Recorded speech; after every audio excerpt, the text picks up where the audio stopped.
પણ મહાપુરુષો એટલા માટે કહે છે કે માણસ બનવા માટે બાપુ સંતનું શરણું જોવે, સાધુના શરણા સિવાય માણા બની શકાય એમ નથી. હમણાં ભાઈએ બહુ સરસ વાત કરી, મને માણા બનાવ્યો હોય તો સાધુ એ. સંતો બેઠા છે અને એના વખાણ કરવું છે એવી કોઈ વાત નથી. આપણો ઇતિહાસ જેસલ કરતા ખરાબ છે. અને 20 થી 22 વર્ષ મેં ખટારો હાંક્યો. ખટારાનો ડ્રાઈવર તો 19મી કોમ નો કહેવાય. ખટારા ડ્રાઈવરને કોઈ પાણી પાય, પણ એવા બાપુ કઈક સંતનો શેડો અડ્યો ને ભાઈ, કે સંતો હેઠે બેઠા છે ને અમને ઉપર ચડાવ્યા છે, તઈ મને એમ થાય કઈક સારું કઈક પડ્યું છે ખરું એમાં. એમ તમારા અને મારા મા બાપ છે ને આપણા ગુરુ છે 100%, પણ તમારા અને મારા મા બાપ છે ને એ જન્મ આપી શકે, ઉછેર કરી શકે, લાલન પાલન કરી શકે, બાકી ઓળખાણ ન કરાવી શકે. ઓળખાણ કરવા માટે બાપુ સંતની જરૂર પડે, સાધુની જરૂર પડે.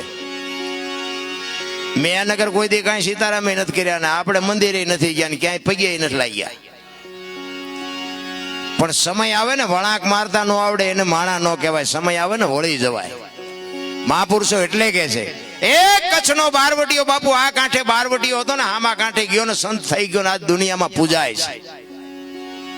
મને એક ભાઈ કહેતા હતા, એ મને કે જેસલનો ઇતિહાસ તો જુઓ કેટલો બધો પાપી છે.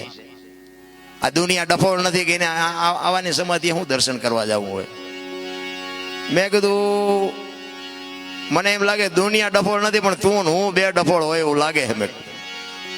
પણ એ કે મને કે જોવો તો ખરા આનો ઇતિહાસ કેવો છે. મોરલા માર્યા, ગાયો મારી, જાનો લૂંટે. મેં બધી વાત હાજી, પણ 100 મણ કપા હળગાવો હોય તો 100 મણ દેતવા જોઈ.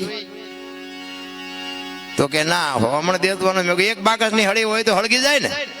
તો એવું એને કંઈક કર્યું છે. આપણે બે નો જાય ત્યાં કઈ ફેર નહીં પડે. હજી તો આવા સંશોધન કરે. બોલો ભજન ચેદી કરશે. અરે સંતો કહે છે માર્ગે ચડો. સવારામ બાબાએ તો છેલ્લે કીધું કે આમાં મરવા દો, કરોડોમાં કોક ને સમજાય છે, મરવા દો, કોઈને કઈ જોતું જ નથી. ભલા વાણી છે ને, વાણી સંતોની વેદના છે, સંતોની એક પીડા છે. તમે એક ભજન બનાવો, આ બાપુ સંતોના જે ભજન છે એની બાપુ કઈ નાભીમાંથી શબ્દો નીકળ્યા છે, કેવી રીતની કડી બનાવી છે, કેવી રીતનો ઢાળ આપ્યો હોય છે. તમે બાપુ એક કડી તો બનાવો, એક ભજન ન બનાવ્યો કોઈ એક કડી તો બનાવો, ખબર પડે કેમ બને છે અને ક્યાં શું પડ્યું છે ને કેવી રીતનું છે ને એનું પરફેક્ટ કરીને તમને મને આપ્યું છે. પણ હવે આપણને ગળે ઉતરતું નથી, શું કરવું? ડાલડાના ગ્રાહક હોય ચોખ્ખું હજમ કરી શકે, આ ભાવતું જ નથી, શું કરવું? અને ભાઈ અત્યારે હાલ્યું છે એવું. જો પહેલી વાત તો એ કહું કે હમણાં મારી વાત કરીને મારે કોઈ સમાજ હારે, કોઈ વ્યક્તિ હારે, કોઈ પક્ષ હારે, કોઈ ધર્મ હારે, કોઈ સંપ્રદાય હારે, કોઈ પક્ષ હારે કે કોઈ રાજકારણ હારે મારે કોઈને હારે કોઈ લેવા દેવા નથી. એક વાત કહી દઉં, બધા મારા છે અને હું બધાનો છું. તમે મને અપનાવો ન અપનાવો એ તમારી મોજ, બાકી મારો કોઈ હિસાબ નથી કે આ ઊંચો ના નીચો. કામ હારા કરો, બધા ઊંચા જ છો.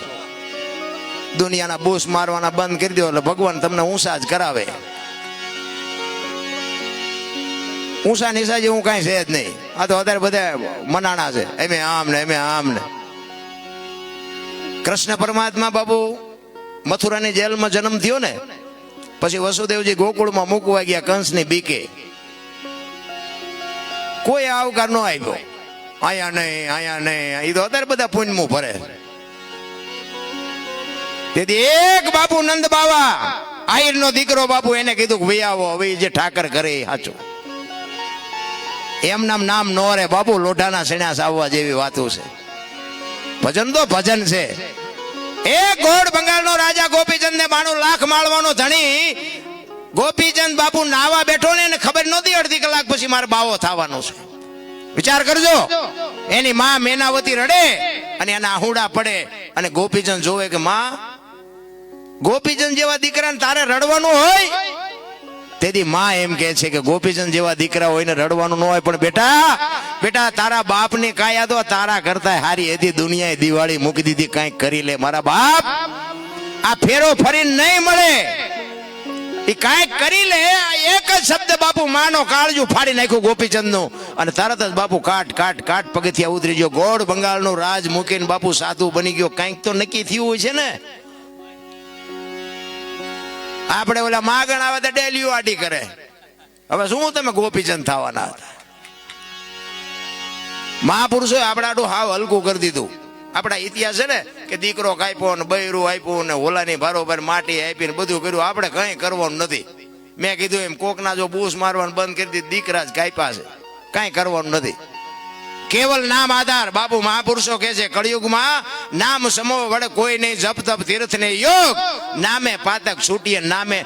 તમારા સદગુરુ મહારાજ જે શબ્દ આપે ને એ શબ્દ પકડીને હાલતા થઈ જાવ. વહેલું મોડું ટેશન આવશે, પણ સરનામું સાચું હોવું જોઈએ, એ ધ્યાન રાખજો. આમ સુરેન્દ્રનગર આવે એ ખબર હોવી જોઈએ, એવો સદગુરુ જોવે હો પાછો. આ તો આ સંતો બેટા બાપુ ભૂલ થતી હોય માફ કરજો, હું તો આનંદ જ કરાવવાનો છું. અમુક અમુક તમે જોવો તો આખા કપાળ રહી ગયા હોય, ટીશન ઉધી ડેરખા હોય, આપણે હાલા જતા હોય હાથ કરે ભગત ખડા રે તેરા બેડા પાર કરી દઉં. તમે રોટલા આટું મંડિયું ઠેકો, શું બેડા પાર કરો? એ સરનામું હાસું ન દે.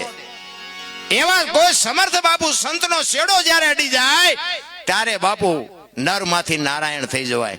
એ સંતની કૃપા હોય તો થાય, બાકી પતે બતે નહીં. આખી દુનિયા અત્યારે તો જે હોય કે અમારા હાઈવેમાં એકર જમીન મળે લેવીશ, આપણે શું કરવા કે આશ્રમ બનાવો, અહીંયા આશ્રમ ભજન કરવા. હવે આ ખટારા ભજન કરવા દે અહીં તમને ઢો ઢો ઢો થતું, ત્યાં તમે ભજન કરી શકો.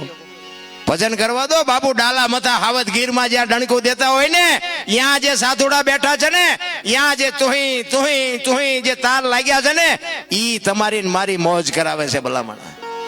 એ તમને મને સમજાય એવી વાત નથી, પણ મહાપુરુષો તમને મને ખૂબ બધી શાન કરી છે. આપણે બધી વાતો કરશું સીતારામ બાપુ.